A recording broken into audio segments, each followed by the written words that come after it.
G'day, listeners. This episode is proudly brought to you by our sponsors, supshq.com.au.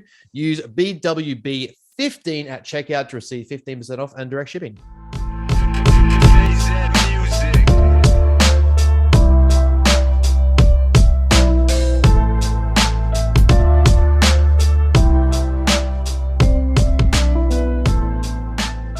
Welcome back to another episode of Bros with Brains, here with co-host Benjamin Button Mayfield Smith Jones Jr. from I am a world-class fighter. Trust me on that. from Brisbane. Trying to work out whose intro it was, and cool, we have no idea, so we're just going to roll with it. And I'm just going to be the responsible. It literally goes be the responsible 1 for 1. Yeah, responsible adult and take it. How we're in charge of people's livelihoods, I don't understand. Yeah, people pay us for it. That's the scary part. Anyway, how Suckers. are we going, good sir? Man, going good. Few minor hiccups this week with supplementation, but besides that, man, everything is just going good. Shit is going good. Business is on the up and up. Constantly just reflecting on how it can be better and where we can improve and efficiency and what we're doing. Looking at bodybuilding, how I'm getting clients to certain looks, how I'm getting clients to certain positions, getting them in front of posing, getting them in front of judges. One of my girls just went and saw Alexandra, which is one of Australia's only bikini Olympia pros. Oh, yeah. So she was on the Olympia stage last year, so she was down there to see her for some posing work. And yeah, she was really, really happy. So, to have, as my head does, I was like, oh, fuck, here we go. Like, she's going to see how she looks or a program and talk about her training. She's going to say it's shit or some stuff.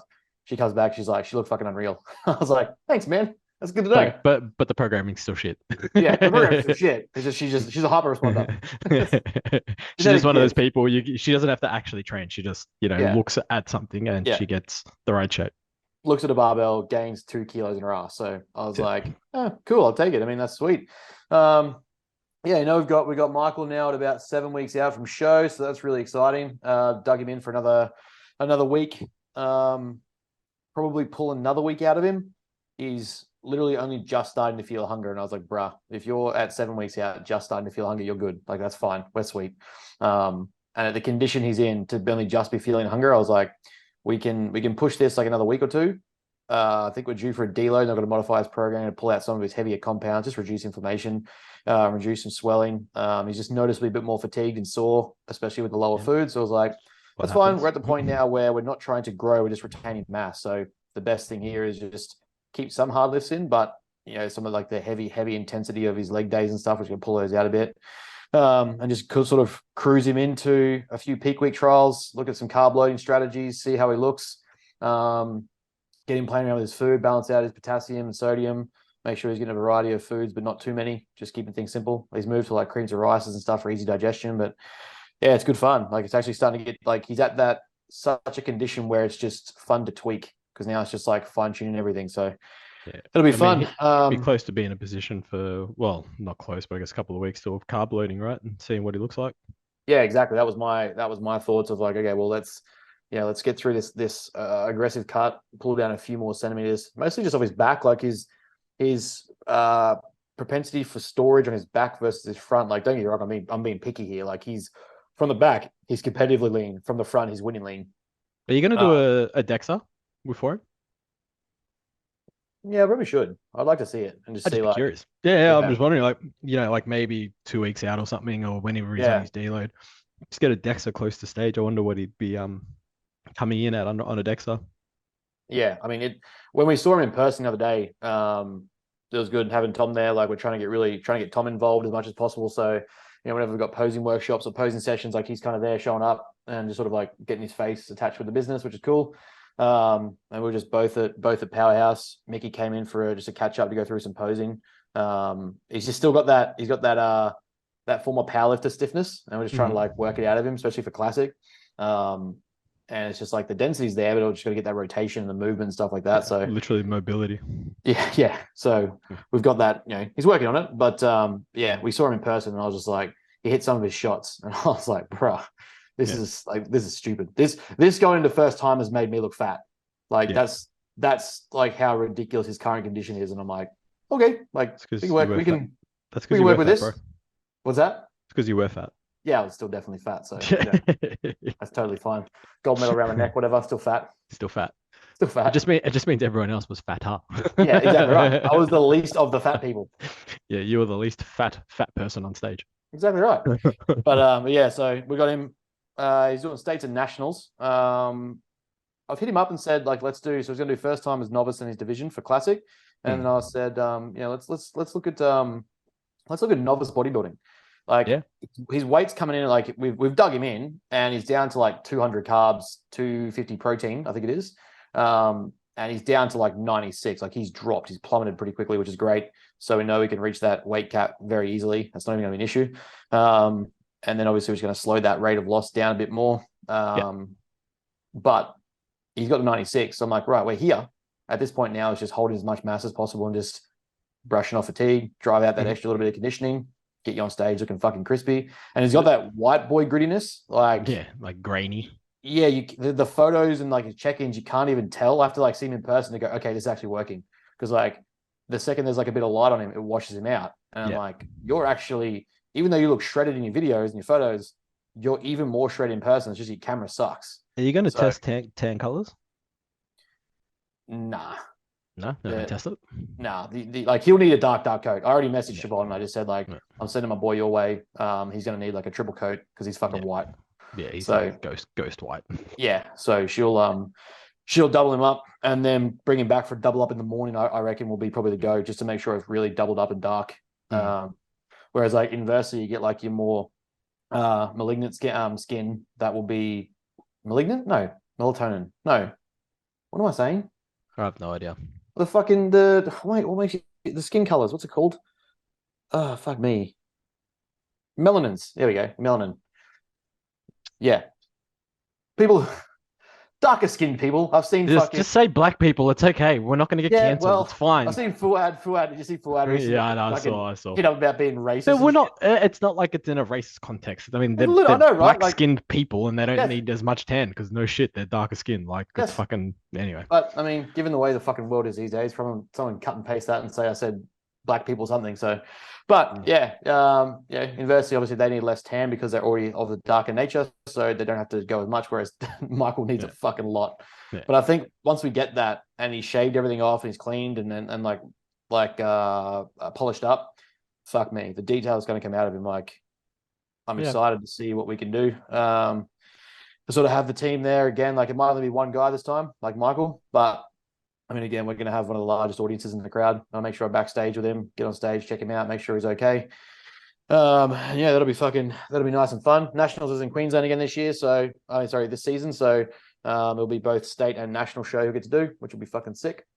Man, just working, got the app up and running. I'm starting to build out. I finally figured it out. So it turns out America, you're all fucking idiots. I spent 3 hours one day last week trying to figure out what, I can't remember if we talked about this last week, or was it last week after the fact? About me mapping out. Hey? I thought we spoke about it on here last week before. Last week. About how they use their blocks and stuff? Yeah. Okay, well there you go. So Mesos macro cycles. Yeah. So they wrong they language. Don't I thought we said that on. I mean, yeah, I'm pretty sure we spoke about it on here. But anyway. But yeah, I finally figured that out. I'm starting to build programs out and templates and stuff like that out, and build like just case study programs and shit for people to plot into, and just kind of like personalize them. So figuring that out, getting to play around with that. That's been fun. Turns out this America invite is pretty much a real thing. So I gotta try and it's a thing. Yeah, I mean, I don't know. I was expecting like sometimes like when something happens, like that's a joke. Like this guy's taking the piss. It's kind of like I don't believe it until it happens type scenario. Literally that. I was like, okay. Like me come present to an international conference on coaching. Okay.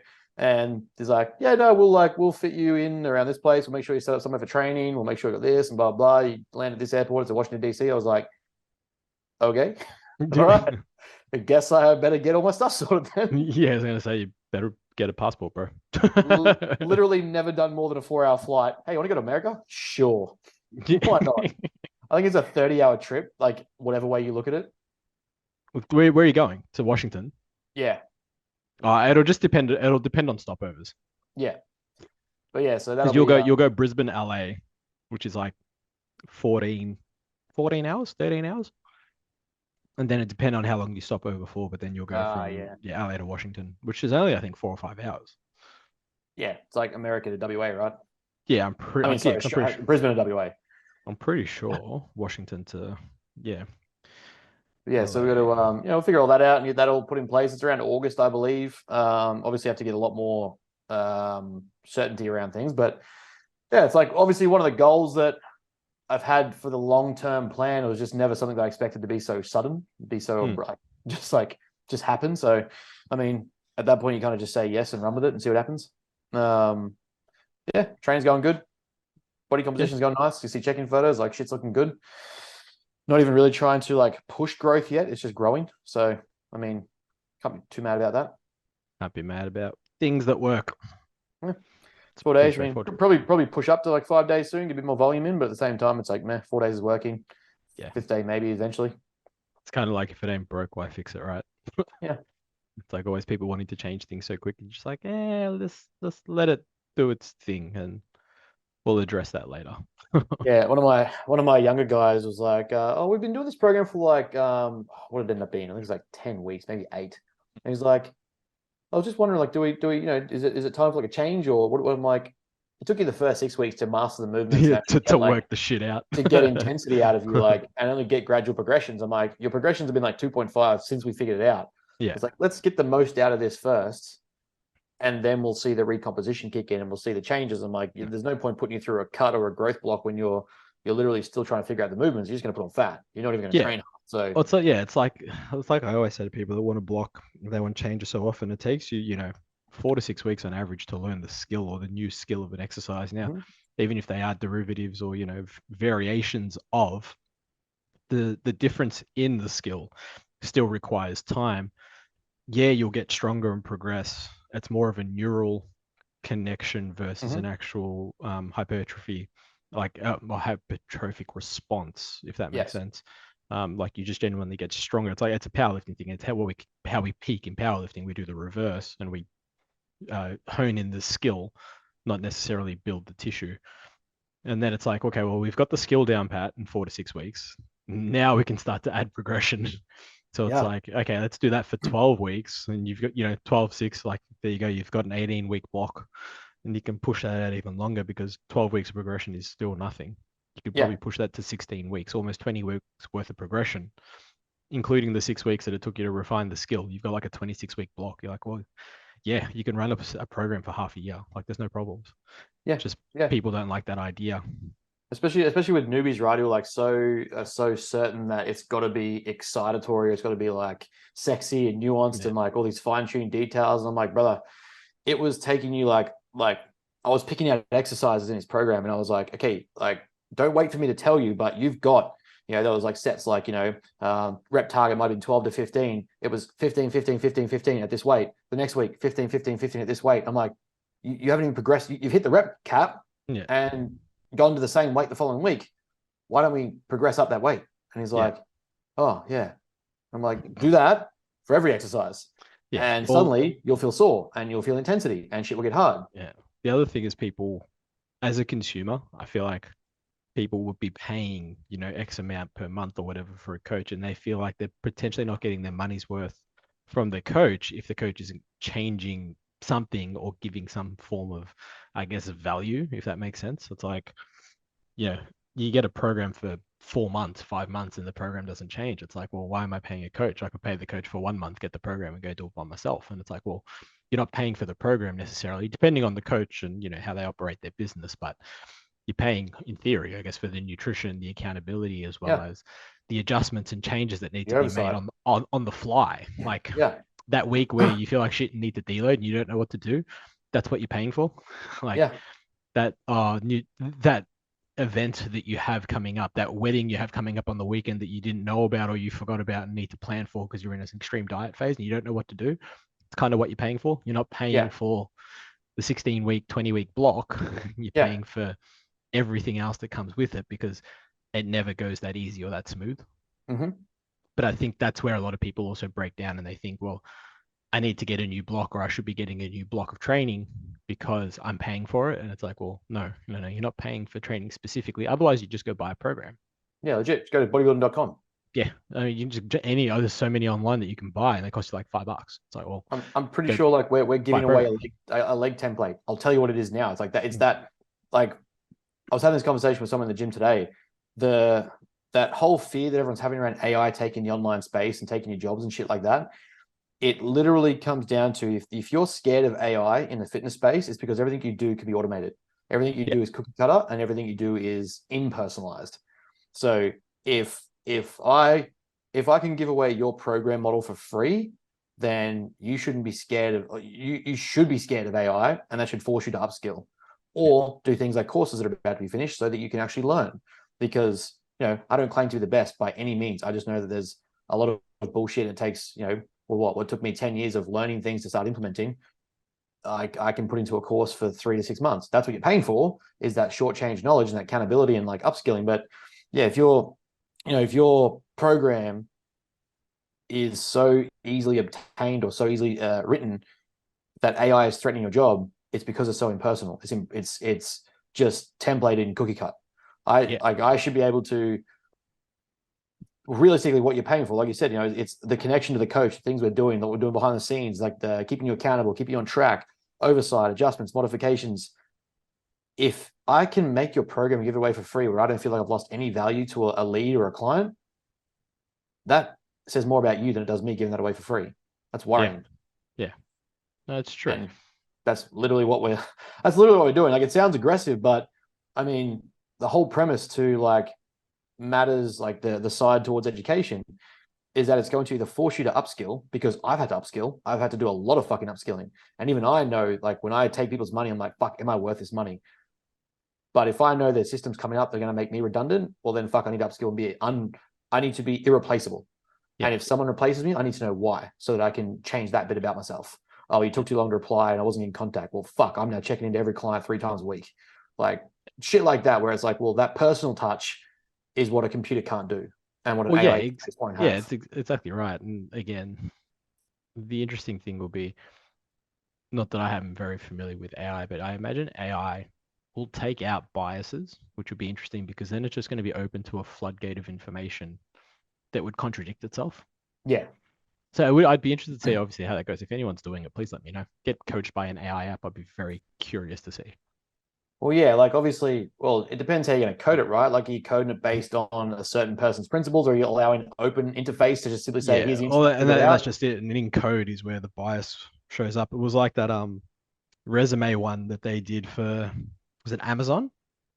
Yeah. Do you remember that story where Amazon were hiring staff or whatever, and they had an AI going through the resumes, and they didn't realize that the actual coding for the resume, for going through all these resumes, was inherently biased to white males in their 40s or something like that went to like top 10 colleges in the US. Yeah. And they never like looked at females and never looked at anything or whatever it was. And it was like, they didn't realize that the actual error or the bias was actually in the coding. Yeah. And the people that were doing the coding didn't realize that they were doing that. Yeah. It was really, really interesting. I was like, oh, fuck. Okay. And that's a like part and parcel of something that's human made, will contain human error. Well, anything, that's human made, it's always got the potential for human error. That's the point, right? That's why like people are scared of AI taking over the world. Enter Ultron. Yeah, I mean, if you're that turned out. I stand by that. If you're scared of it in our space, your stuff is so easy to template that you should be scared. Yeah.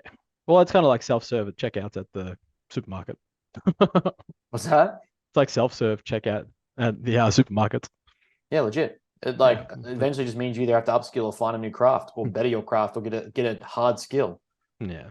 Like writing a 5-day 3x10 fucking chest, back, arms, legs, shoulders program is not good enough. Yeah. No, you're not wrong. But that's fucking where that's not so much where we're heading, but yeah, I just find this sort of like that sort of like coaching tactic, what are you paying? And the other thing too is then it comes down to the consumer, like, what are you paying for? What are you hoping to get out of that? that if you're working with someone who's so easily replaceable, like the template can be found online or like bought to, I don't know, from fucking an AI. What are you paying for? What are you hoping to get out of it? Yeah, that's fair. I'm just out here playing golf, so it's great.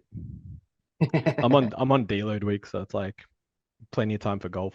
I'm not gonna lie, played phenomenally well yesterday. Just saying, in case anyone was wondering. 305-meter drive. That's fine. Rory, who? Never heard of it. It was like it was actually really funny. It was like the last hole, 18th.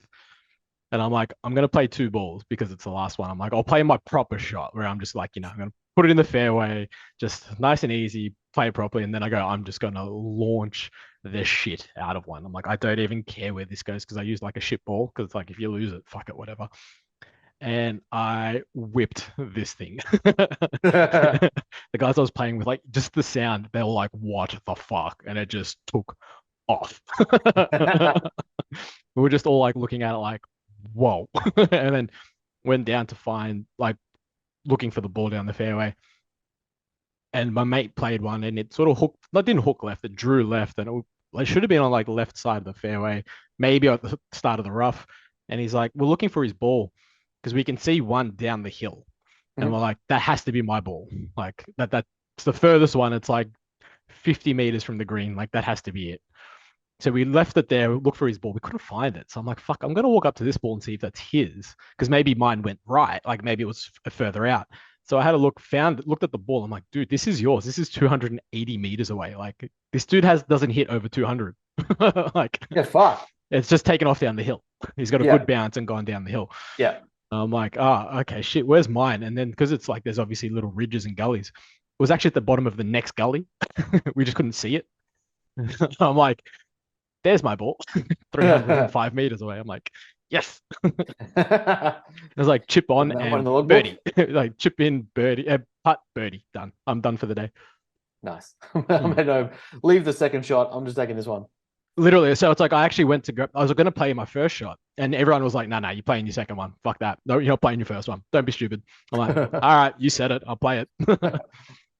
And birdied it, and they're like, "Well, maybe you should have played your first one." I'm like, "Nope, picked it up. That was your fault." But yeah, the other week has been good. So much fatigue. I didn't realize. Fucking 3-day refeed, which was nice.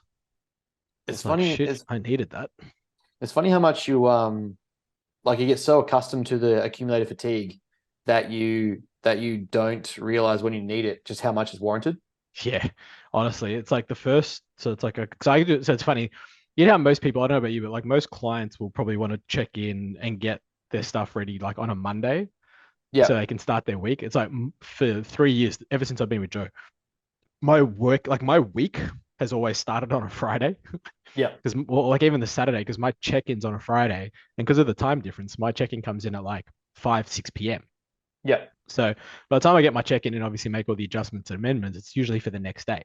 Yeah. Yeah. So I'm kind of like my week's always started on a Friday or a Saturday. So it's like I've deloaded from last Friday and I've still got a couple of days left. So I had like a refeed, like a 3-day refeed on like Saturday, Sunday, Monday, which was great. And those days of sleep, I was fucking conked. I was out. I was dead to the world. I'm like, Jesus. And then I walked. So we played the course yesterday and it was like 17,000 steps because it was just one of those really long ass courses. Yeah. Like it was fucked. It was so like my legs were so gassed. I was cramping like a mofo. Also taking Clen doesn't help. Like that'll do it. Just yeah. Not that we do that stuff at all ever. Yeah. Please, I'm open about it. Taking like 80 micrograms of Clen and then walking 17,000 steps. Yeah, fuck that noise. Yeah, like don't get me wrong. I'm looking after hydration and having my taurine. I'm having like 2 grams of taurine. I'm like, it's all good. But at the same time, you sit in the car for like 40 minutes and you get up and your hamstring tenses up and you're like, oh yeah, that's not pleasant. Not today. Yeah, it doesn't matter how much hydration you have. Mac on the Super Troopers fucking yeah, literally the like sign. Literally getting out of the car. It's like you have to like stiff leg, slide out, roll out, try not to fall on your face because your hamstring's cramped up. It's only like it's just funny how little like there's little things that people don't know about the training world where it's like a little stuff around your training that you just notice where no one else is having to drag their leg out of a car unless they're fucking disabled or crippled. But like it's almost like an expectation. Like, oh, I did legs yesterday. Don't contract your hamstrings fully to get out of this car or to get off the toilet or to go to bed. Some of the worst ones I have in prep are when like you go to move your doona, and I don't know.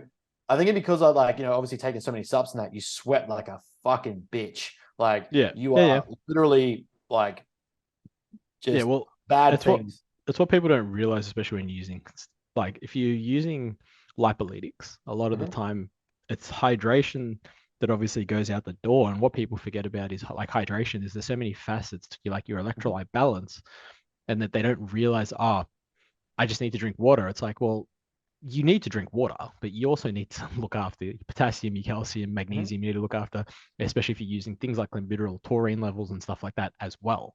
And it's just like these things or factors, really play a difference. So it's like I've got hydration tablets that I take. So I'll drop like 2 tablets in the morning every morning, and then usually depending on how I feel, like yesterday, as soon as I got home, I took another 2 because I'm like, I'm cramping like a motherfucker. Yeah, and it just kicked in straight away. It's a bit of sodium, bit of magnesium in there, a bit of potassium, so it's like it's got a nice balance. I'm like, perfect. Go buy them from Aldi. They're cheap as fuck. Yeah, right. Cheaper than the hydration. Was it Hydrolyte? It's cheaper than Hydrolyte. They're called essential nutrients or essential nutrition, I think. Exactly the same tubes. They look exactly the same. There's no difference. It's just the tablets or powders. Tablets. I think you can get powders, but the tablets, they're dissolvable or just swallowed? I mean, dissolvable. Oh yeah, cool. They're like literally $6, $7 a tube. Yeah, right. And if you read the actual ingredient list per tablet, they're stronger. There's like more in them than Hydrolyte. Probably like a tenth of the price. Literally, Hydrolyte, I think for 2, so you can get 2 tubes or whatever. I think they're $22 on average at Coles. These are $6, $7 a tube. It's fucking great. Fuck, there's an Aldi right next to the gym. I might get some.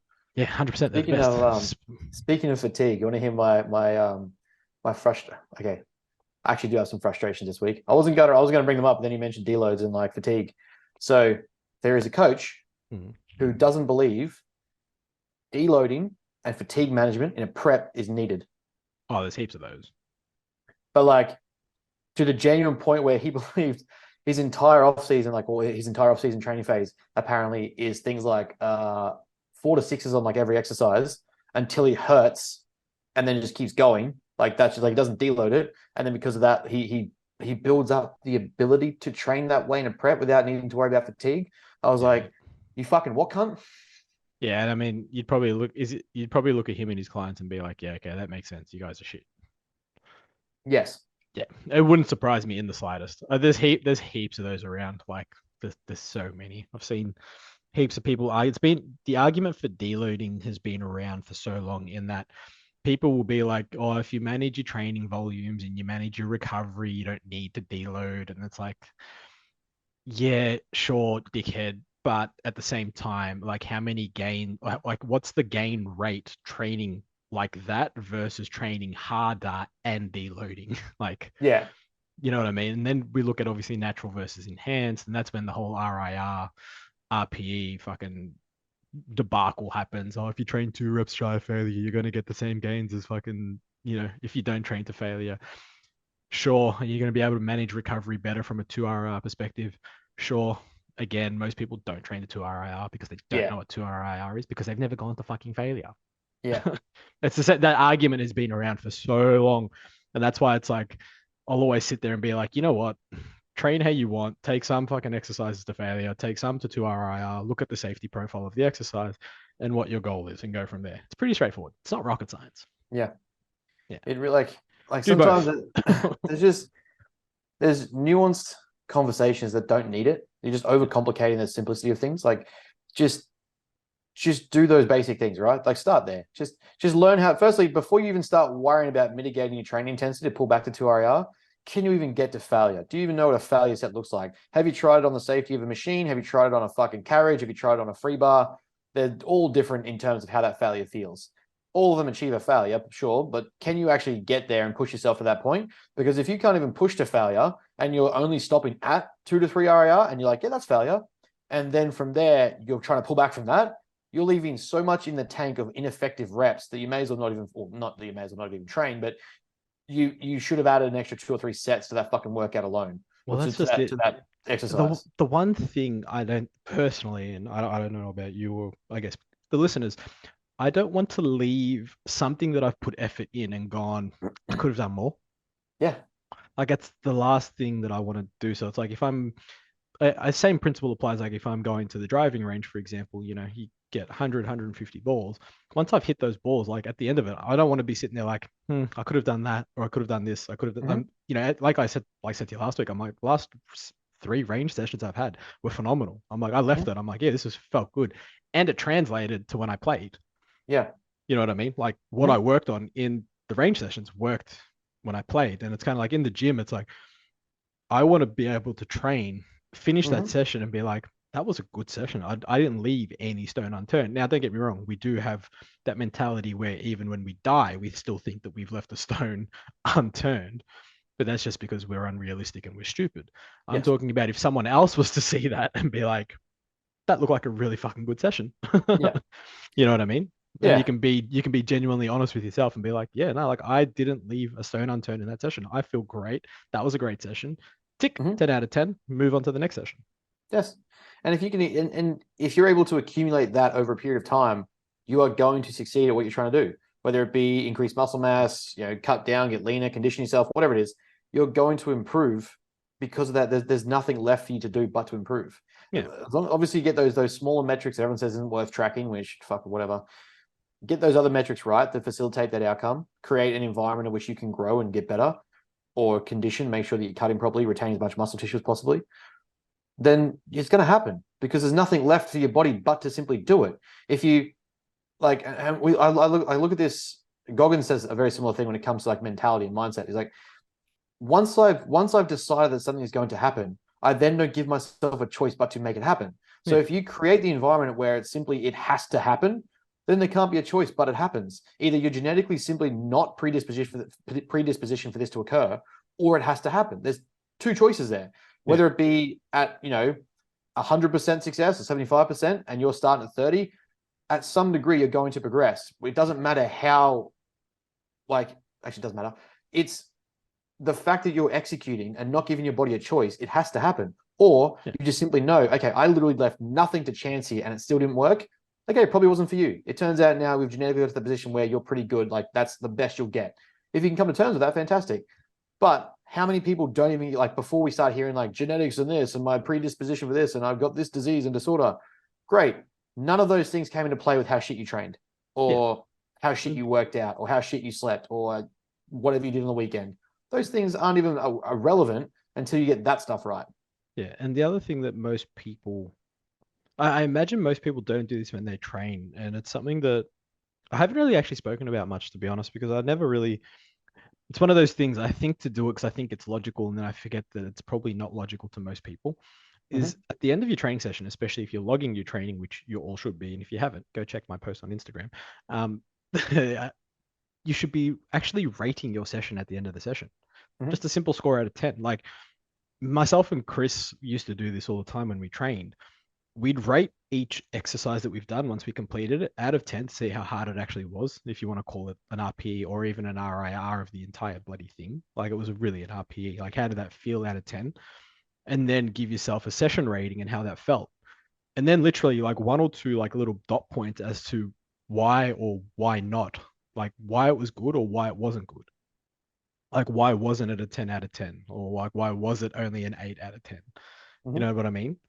It's like literally 1 or 2 points. And it's like if I was to go literally show my logbooks, that's what they all have. They all have a rating. And people sort of look at it like, why are you rating your session? Kind of like, why wouldn't I rate my session? I want to know how that felt because I need to know what's potentially caused it to either be a good session or not a good session. I feel like that's just, but to me, that's just logical.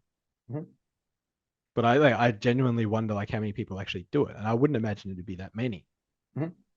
But it'd take you 30 seconds, right? You finish your session, log your book and be like, oh, that was a 9 out of 10. It's a pretty fucking good session. Yeah. That was an 8 out of 10. That was decent, but why was it 8 and not 9 or 10? Yeah. And you just write down a note or two. It's like, I didn't sleep well, blah, blah, blah, blah. Cool. At least you have a reason. If you have, because then if you have no reason, it was only an 8 out of 10. Well, it's like, hey, we might need to deload here. We might have some other things going on here that we may need to look at. Yeah. Yeah, it's little, I don't know, little stuff like that where, I don't know, like, because there's so many camps now where people are like, if you do these things, it's extreme and you're neurotic and you're fucking cancerous and you're a problem, that people don't think it's relevant to them, or like, oh, well, the data says this isn't necessary, so I'm not in that, whatever fucking study it is, ends up studying like a fucking rat lab basically, and then says, hey, in people, we noticed this didn't matter. And then you get people like, well, you've got some sort of physique goal, as we've already talked about in the past. The second you go from just learning to want to eat better fucking vegetables and move a little bit more day to day, the second you start getting towards a physique-based composition goal, musculature goal, performance lift goal, sport performance goal, data assessment becomes important, because we need to know week to week or day to day how things are progressing or improving or getting better or getting worse. Are they in disarray? Are they organized? Have you got it set up? Is it structured? All that sort of shit. But people just get so caught up now that, X person that I follow and respect says this is too neurotic and this is bad and we can't do this shit and this is a problem. And then you go into the next week with no idea what your last sessions look like. And you go to the week after that with no idea what those sessions look like. Then you go the week after that, and like it's so on and so on. Eventually, you go on 2, 3, 4 years of training, literally no understanding of what your body responded to, or where your stimulus is, or what your required loads are, or where you've progressed.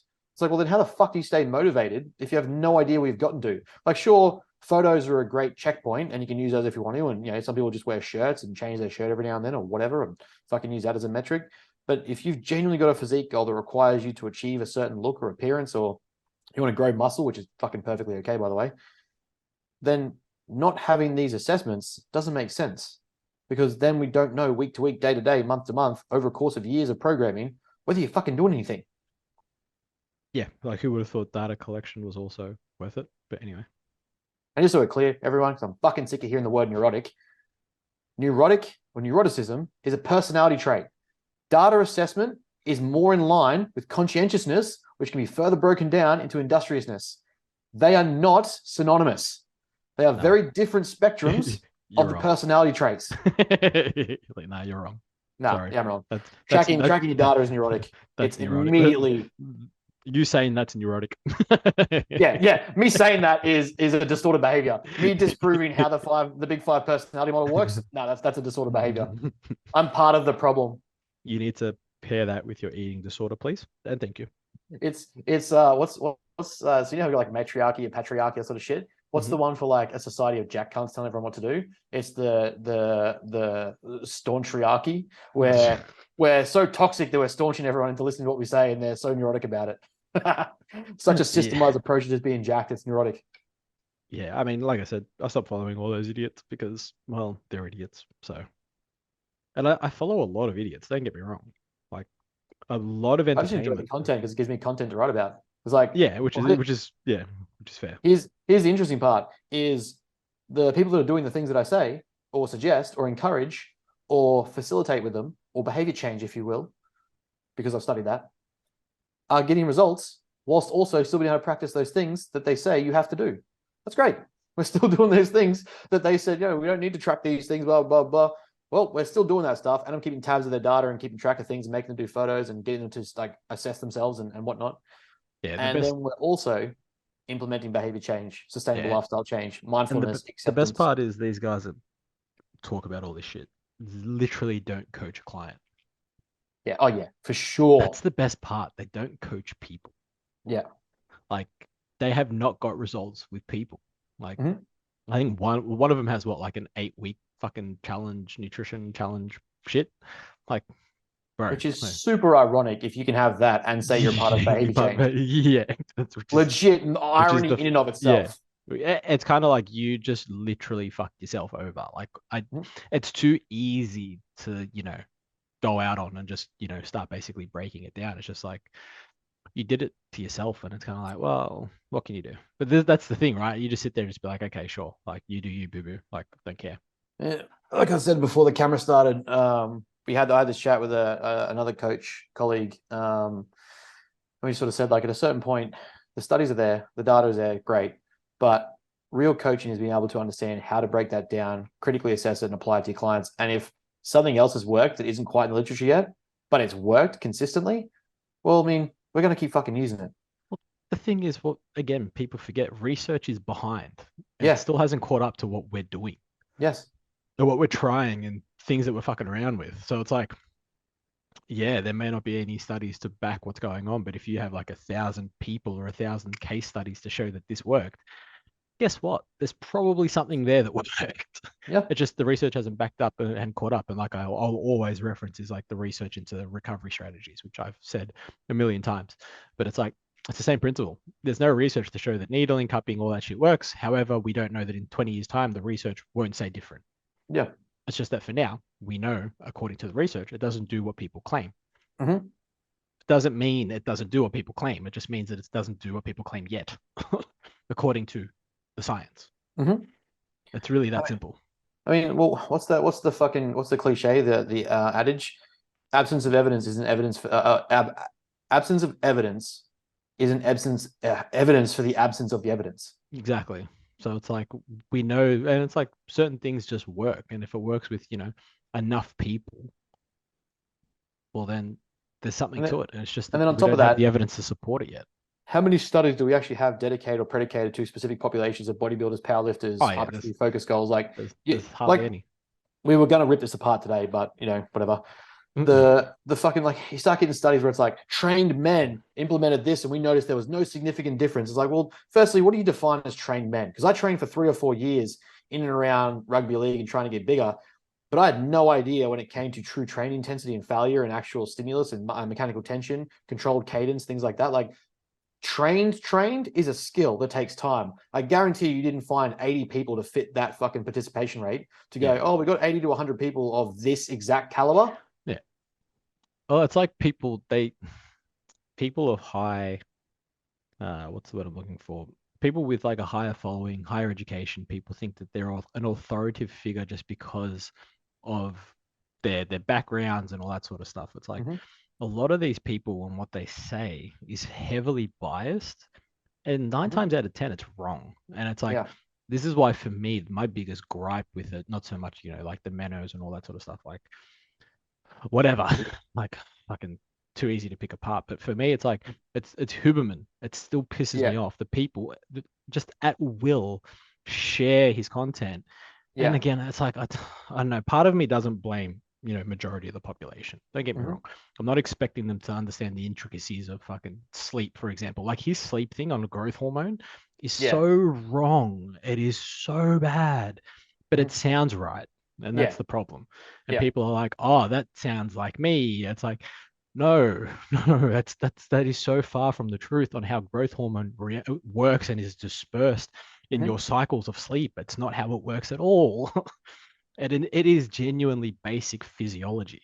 It is like year 1, maybe year 2 physiology, maybe. I can't remember. It's been a long time. But like, just the fact that he speaks with authority and sounds right. It's like, people are like, oh my God, that's awesome. I was like, and it's even like to the point where like I shared the cardio thing and people are like, it went like wildfire, and people are like, fuck, like it's just because I sound authoritative. Don't get me wrong, I'm not wrong. Like there is a difference. I actually referenced the law of accommodation. It's a genuine fucking law. He doesn't reference shit, and he goes by 1 study, 2 studies that are biased to what he's trying to point out. He's that guy. Yes. And people don't realize that. Yeah. And again, I don't blame people because I'm not expecting people to then go, look at all the sleep related fucking research and growth hormone related research. But again, it's kind of like, try and question it. Just be like, you sure? Is that how it works? Don't be like so susceptible to it and just be like, oh yeah, that sounds about right. It's like, well, it's not.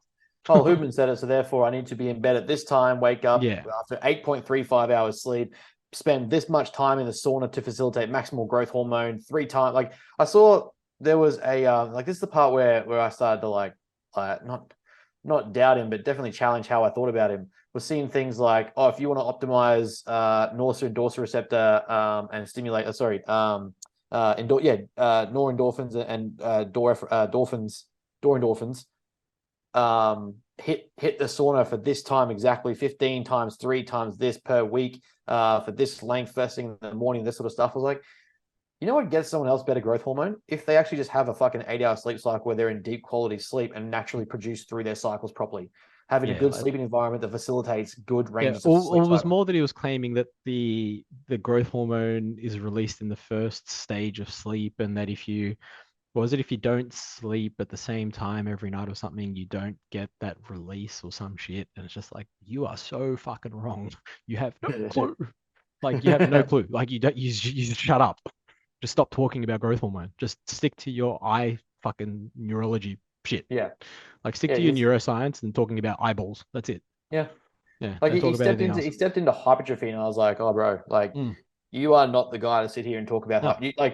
you neurologically understand some cell signaling in the brain that is probably secreted or stimulated due to hypertrophy induced signaling, Yeah. but you're not the guy that's going to sit here and write me a hypertrophy program and The how I grow. smartest thing he has done so far, he's got Dr. Andy Galpin, on his podcast. Mhm. For anyone listening, Dr. Andy Galpin is a fucking OG. He is like a absolute legend when it comes to anything hypertrophy physiology. The dude is beyond smart and doesn't get enough recognition. He puts, I think, probably 95% of the population in this field, including me, to shame Mhm. when it comes to hypertrophy, anything to do with physiology. He the only one I think that's either on level or potentially trumps him, and the only reason why is because he trains, is Dr. Scott Stevenson. Ooh.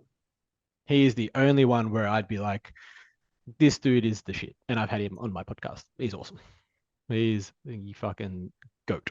Like, he is the one that brought science to bodybuilding hypertrophy. Oh, yes. Sorry. I was trying to think how I clicked with him and I saw it. And I was like, yeah, Yeah, I know what you're talking about. he is, yeah. Like, if anyone ever wanted to learn anything about training specific physiology, Mhm.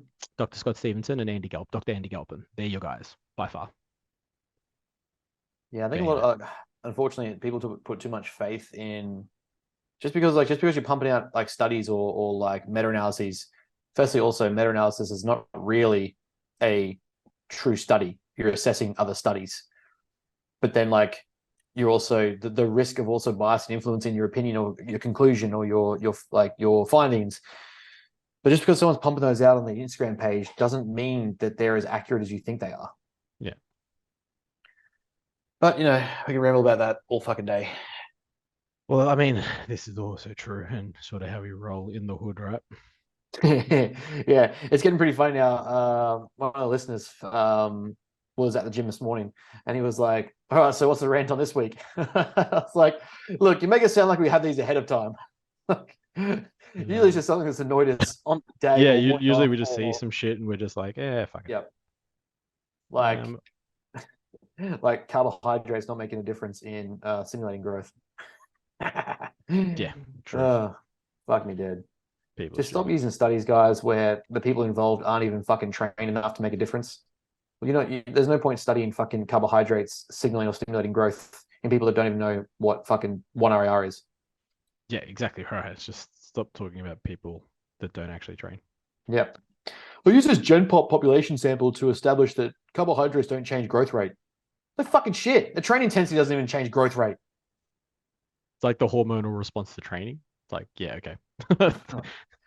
Taking advantage of the hormonal response post training. It's like, it's not how it works, but okay, let's go with Surprised that. these cunts don't tell them to go have a fucking like ice bath or cold shower after their workout. Fucking oath, man. What we do. Because we need to absolutely maximize hypertrophic response.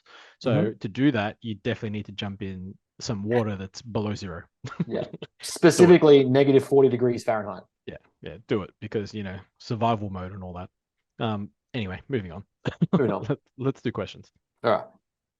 Worst gym you've trained at and why? Oh, worst gym. Yeah, that's actually a tough one. Like, yeah. I don't think I've trained in a like bad gym. I'm going to exclude hotel gyms. Just of course. Yeah. They're not like a gym. To be honest, years ago, pre-COVID, staying at Bali, stayed at this like amazing resort, the Mulia, which I think if anyone's heard of it, it's like phenomenal. Like, it's ridiculous. It's 5-star. The gym was fucking superb. It was machines, everything. You're just like, yeah, this is a cool gym. Short of that, I don't think I've had a really good hotel gym since. So I'm going to exclude hotel gyms. Just trying to think the worst gym that I've trained at. I don't really like. I haven't trained in many gyms overseas. Every time I've gone to travel, I haven't really trained. Mhm. So it'd have to be somewhere in Melbourne because it's like I've trained in Sydney. The gyms were fine. They were just world's gyms. Trained in Brisbane, they were mostly world's gyms, and Yeah. was it Power, whatever it is that you're Yeah. training? Powerhouse. Yeah. Powerhouse, Fucking phenomenal. which is good. Like it's not a bad gym. So it's like I think down here I've trained in some really good gym. It's funny because I think like the worst gym that I've trained at was still decent, I guess, if Yeah. that It's still a makes good sense. shit. Yeah. Like, I mean, if I think about it from an equipment quality standpoint, we'll call it the gym that's literally around the corner from my house that I had a membership to just because no one ever went there.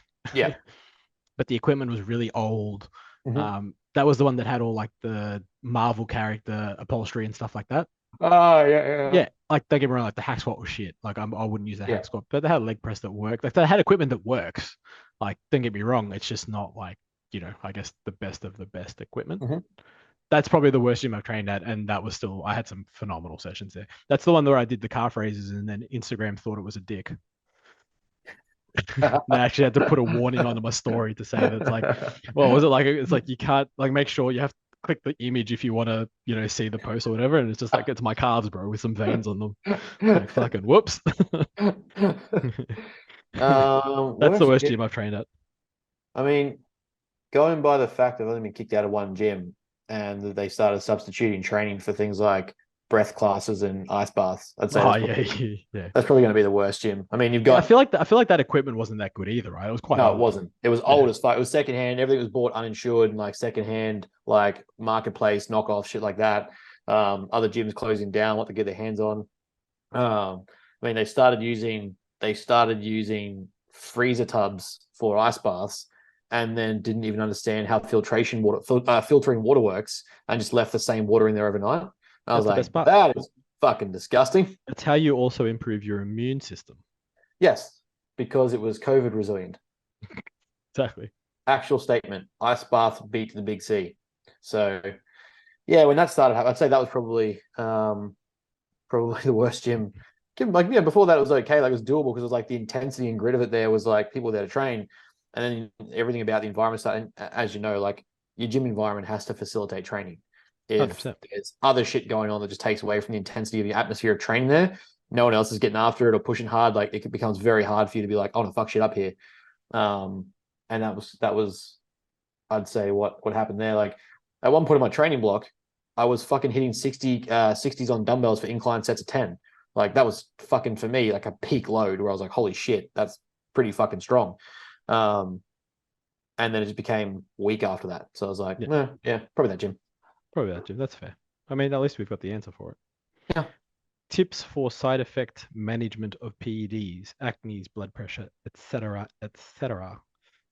Take I more. mean, you take more. Yeah, you take more, and then once you've taken more, you do more Yeah. again, because Yeah. that's what heroes It's more do. squared. No, I mean, first and foremost, making sure that you're in a actually healthy start position. So it's like, especially as a male. Well, no, I mean, okay, it's not especially as a male or female, but being in a healthy position first and foremost, making sure blood pressure, resting heart rate, blood glucose, and obviously actual just generally just blood work is in a really good spot. Making sure body fat levels are at a comfortable, healthy range, and then also then depending on if you're going to go through growth or cutting phases. But to manage side effects, there's a few ways depending on the side effects and the cause of those side effects. Don't take more drugs to sort of offset side effects. That's probably a big one that a lot of people do. Instead, just don't take the fucking drug in the first place. Let's look at that as an option first and foremost. Yeah. The other thing is we want to probably offset. So a lot of side effects like the acne and all that sort of stuff usually comes down to oxidative stress that's caused by the implementation of exogenous hormones and how that sort of takes to the system, basically to your body. What I would look at is over-the-counter supplements, as well as obviously your fruits and veggies to help knock out those oxidative stress elements or try and handle that as much as possible. NAC being a really big one. And and there's a ton. It just also then depends on what you're deficient in blood work, just because you don't want to go over the top with it. I would definitely be looking at, your nutrition, obviously, and your recovery. So making sure that you sleep well as eat well. They're huge. Like, they're so underrated when it comes to PED use. People don't understand the actual pressure and stress exogenous hormones put on your body, because you're using more than your body handles and produces. So it's not to say your body can't handle it. It's just how long can it handle it for? Yeah. And there's a reason why the body only produces X amount, because that's what it can handle for a sustained period of time.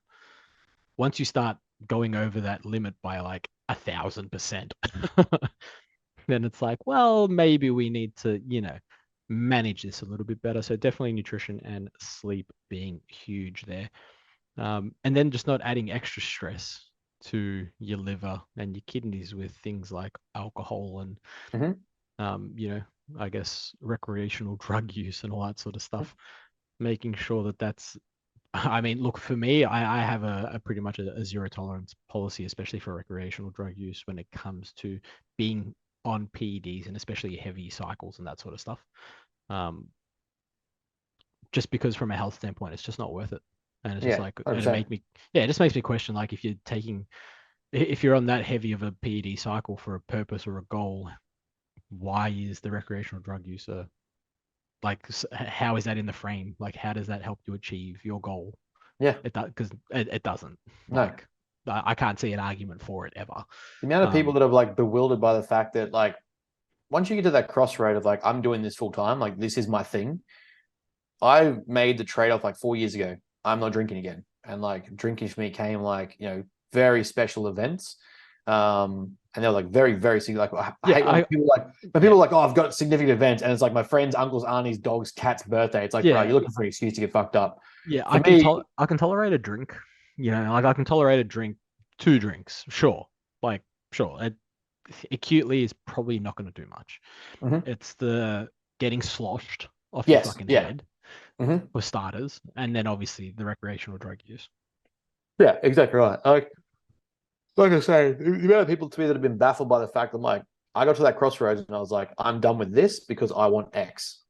And so in my wheelhouse now, this doesn't exist. It's not, oh, you're boring or fucking, you're not interested, you don't want to go out and do things. Like, no. I made the choice that I'm going to do these things, and the cost of these alone, adding this to it for acute weekends, heavy intense weekends, or like consistent use, does A, not facilitate my goal or align with my values and behaviors as a person that I want to achieve something. And then B or C, it's just not worth the trade-off of the costs that come from liver and kidney problems that come with use of that, along with exogenous hormones, like the stress on physiology. And then you can start to get things like your neurologically as well. And you start to get the consequences on brain damage and neurological damage. And then you start to get mental damage, things like that. It's just like, why are you doing it? Why are you adding this extra variable to the equation that's going to take away from your livelihood versus improve it? Yeah, I mean, I never see a valid argument for adding extra stress. And it's kind of like why, personally, like, if you want to work with me when it comes to PED work, it's like, I have very strict criteria. And like, this is part of the reason why, right? It's like, we got to screen for these things, because I feel like PED usage in this day and age, and in the world that we sort of live in now, it's so blasé. It's just not taken serious enough. And then, we start to see these people later down the track, start to get really poor health and even start to pass away for whatever reason. And it's like, well, we can probably avoid majority of that shit by getting the fundamentals right now. Yeah.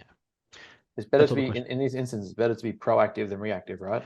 Well, I mean, it's better to definitely, avoid a heart attack than react to the heart attack. Yeah.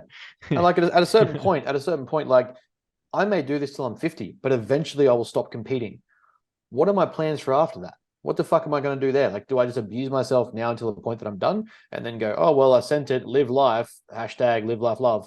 And then if I fucking cuck it, so what? Like, no, that's dumb. This is something like, I will train forever. We've already talked about this. I will probably train forever, but at a certain point, there'll be times where I can't be as intense, and my drug use will probably back off. My competitiveness will back off. Okay, that's that's perfectly fine. But why do I want to make it harder on myself when that time comes? Why do I want my body to be in a worse position? I want it to be able to operate as best it can for as long as it can, mitigate as many consequences and side effects as possible by not adding more consequences. If I'm playing the game already and rolling the dice, why would I add more dice to roll? It's going to create more problems. Yeah, exactly right. It just makes zero sense to me, like at all. But hey, that's pretty neurotic because we don't go out and socialize and enjoy life with recreational drugs, right? Exactly. That's why we go to the gym and lift heavy shit and take drugs to lift more heavy shit. How dangerous of us. Yeah, silly humans. Yes. That's all I've got on my end. What have I got? What have I got?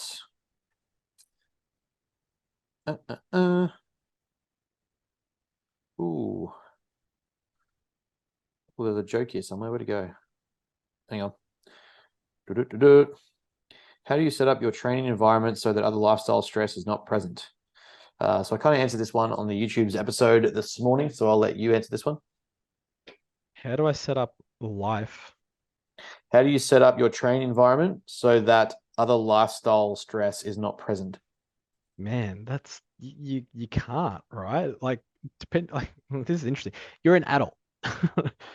You're gonna have some form of life stress regardless. Like and then stress is always relative to the person, right? Because it's like you could tell me something stressful and I could be like, you got no stresses, bro. But it's relative. Like it feels stressful to you in that Pure time. bitch. Yeah, like just shut the fuck up and train. Just your mouth. No, but it's like I have clients that message me all the time, like, oh, I'm sorry. Like they actually apologize because they miss a rep. And I'm like, don't apologize. Ask yourself why you missed a rep. Did you bitch it or did you genuinely just not have it there? Yeah. You know what I mean? It's like stress is a funny thing. It's like I don't look at training. I don't have an environment where stress isn't present, if that makes sense. Yeah. And I don't think that that's going to be very feasible for business owners as well. Like, you know, we own some fairly successful businesses. We're fucking stressed. Like, for me, it's the ability to turn off or take myself away for that a lot of time that I'm doing something. And that takes time to hone in. Yes. That's I think where it is. It's like I know back in the day I would still be answering clients' questions and stuff like that while I'm training. Yeah. And the things I didn't prioritize myself in that moment. And then when I look at it outside in, especially as I've got older, I need to start prioritizing myself a little bit more. And it's like, where can I make my time my time? And it's like, well, in the gym, 100%. And for me, also like out on the golf course. So it's like if I'm playing a course, like I've like yesterday by accident, you messaged me and I'm like, oh fuck, I was playing, I didn't realize. Like I'm busy. I'm doing something for me. Like I will get back to you when I need to. Or by the end of the day. However, if it's very important, I'm pretty sure it wouldn't be a message. They'd just call. Like if it's an emergency, I'm sure I'm going to get a phone call versus a message, right? But like exactly right. And most of the time, like when people understand you properly, or if like especially clients that respect what you're doing, like me to you, even like outside of being coach and client, in a sense of just being mates. If I send you questions regarding supplementation, protocols, training programs, like I'm like, hey man, this makes sense because at the moment I'm doing something, and in that moment I'm like, this makes sense in my head. Who else can I bounce this off? Scaff, what do you reckon? How would you have, like just assume that I'm wrong and tell me where it is, or like how would I have changed that outcome? That isn't like a hey, get this back to me ASAP. Stop what you're doing. Fucking if you're in the middle of shit, like hey bro, fuck off. I'll be back with you in like an hour. And sometimes, and most of the time, bar your thing yesterday, which I totally skipped on. That's my bad. Usually I'd reply saying, hey, look, I'm busy running around. I'll message this or I'll reply to this when I'm done. Like it's very rare that I don't do that, which I know I've done with you a billion times. So it's like, especially if I'm training and if I'm, when you're training and you have a good session. Yeah, you don't interrupt. Like you're having you just everything is on.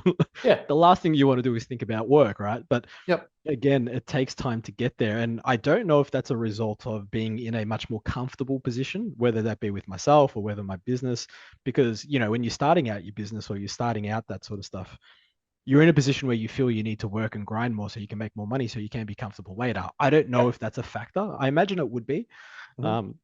But for me, in terms of that question, it would be being a touch more selfish with Yeah. the a limited time you probably give yourself. Yeah. You only get so much time to yourself. Mhm. Make it count. Make it worth it. I kind of worded it like a very similar premise. Like you can't just simply void yourself of responsibility or Yeah. tasks or jobs. It just, especially whether you run a business, whether you work high up in a company and you still want to train, whatever you're doing, you can't just void. If you're a fucking dad or a mum with kids, you can't void responsibility all of a sudden. And go, well, I'm training, like nothing, like my responsibilities go out the window. No. But what it is you have to structure your life in a way that, and I word this in a way for a lot of people, because a lot of clients, when they come to me starting out, or like they want to get into more seriously, is that they look at training through the lens of like a chore or a task or something to be enjoyed and look forward to. Like I look forward to going there and fucking up. Like I'm going to grab another 2 reps this week. I'm going to grab this week. Like I can't fucking wait. When you're in that frame of mind, it makes the whole thing better. But on top of that, you know that it's not a chore. It's not something that just has to get done. It's something that you want to do. So if you want to do it, give yourself permission to have your time. And I literally have like clients that I've said this to that struggle to focus in the gym or like take their mind off things.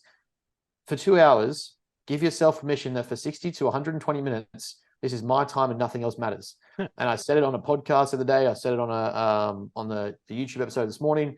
If my mum dropped dead during my training session, she's not going to be less dead because I left that session early. I will finish it off because my phone is either like on do not disturb, or it's just on fucking track mode, or it's on like I'm recording my data. But there's no extra benefit to that stress in interrupting my training and interrupting that zone that I'm in. And that's an extreme, obviously. And if I'm like that with that extreme, well, then you can be like that with some general life stuff. Set yourself up so that for that 2 hours, you've given yourself permission that nothing else is in my way, and I'm allowed to enjoy this. And if you can fucking enjoy it, well, then you're going to want to do it. And all of a sudden that stress that you're worried about is not really stressing you. It's like, oh yeah, that stuff is it going to be less there if you didn't train or focus on training session? No. Will you be more resentful to yourself because you stopped paying attention to training? Probably. Okay, so if it's not going to go away between now and your session's over, then deal with it when it's done. Yeah, I mean, look, that's probably a bit extreme. I wouldn't do that. If touch wood, my mum passed away, I'd definitely pack up my session and head the fuck out because it's my mum. But I understand the premise. It's like stress is unavoidable. Stress will always be there regardless of where it comes from or what it is. Mm-hmm. It's going to be one of those things that, is it something that needs, it's like a scale, like it doesn't need to be dealt with now. No. Cool.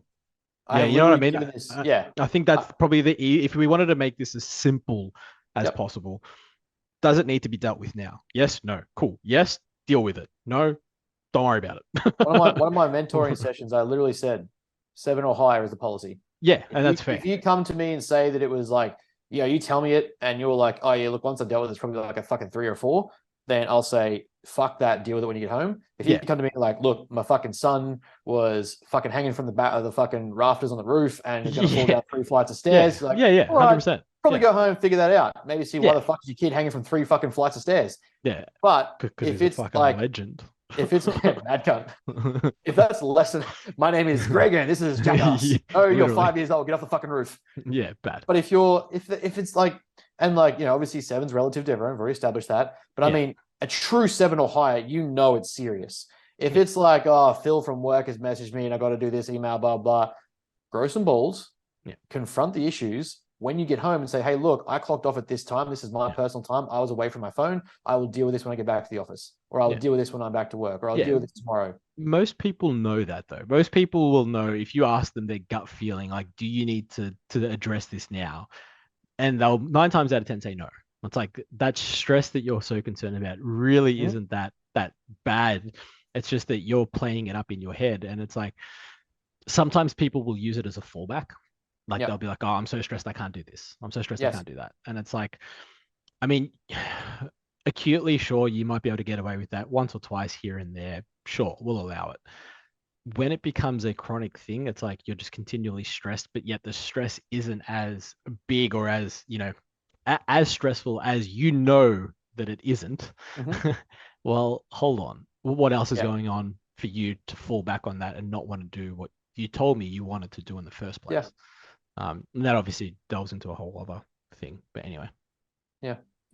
It gets to a point where, you've got to weigh up to yourself. am I being honest about how significant this stress is? Because if and the thing is too, I don't really tolerate it once or twice. Like I'd say once, because anything more than that becomes a choice. And once you've ingrained that decision and you feel like, and we know I literally wrote a fucking content piece on it, how dopamine association works. If you felt better because you bailed and all of a sudden, you went home and had pizza or fucking ice cream because you had a bad day instead, and you've ingrained that process that, hey, actually, you know what? I feel better when I go home and don't go to the gym and I have some fucking sweet food that I enjoy. Now I've got dopamine, I've associated that response. Guess what becomes the habit? It's not going to the gym. So falling back on a stressor, and I say that loosely because it's a fucking, a scale of 1 to 5 when it should be exactly. no less than a 7 or an 8. Yeah. Well, then, no, that's not actually acceptable. You need to reassess why we're doing the things we're doing and how do we mitigate them, because that becomes very quickly a conditioned response, and all of a sudden you're just not going to the gym. Yeah. Yep, I'm with you. Let's go one more, I reckon. All right. Make it a goodie. All right. We'll end on a funny one. Done.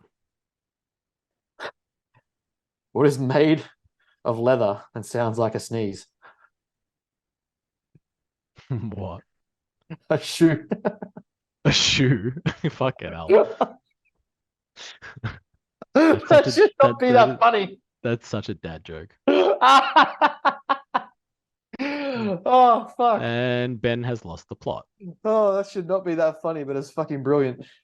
This is how you know Ben's tired. I saw a Steve Martin joke the other day, and it was like from back in his younger years. And he was like, it was before things got really getting politically correct. And he was like, it's like, I went round to this girl's house I was seeing after a couple of dates, and she invited me back to her house.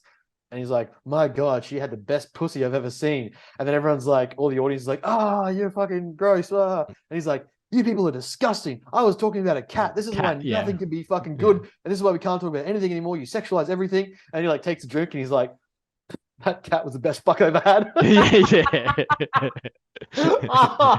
Oh, fuck, I lost my shit. I think I know which sketch you're talking about too. Oh, Steve Martin, like classic Steve Martin, like classic Eddie Murphy. Just imagine them trying to do jokes anymore. Yeah, they can't. Everyone's too politically correct. Everyone's got to ruin a good thing. Anyway, let's leave it there, good sir, as per usual. Mm-hmm. As always, anyone listening, if you want us to talk on certain topics, please drop us a message or put them in the question box we put up on either a Tuesday or a Wednesday at some point. That's it, I reckon. Like, follow, subscribe, do the stuff, listen, do the stuffs. Reach out. If you're sick of shit coaching, message us. Pretty much. I'm still waiting for my landing page. I emailed my guy. Hey, bro, what's going on? Literally, it's pretty much my message. That's it from us, as always. Thank you for tuning in, and we will chat to you next week. Good day, guys.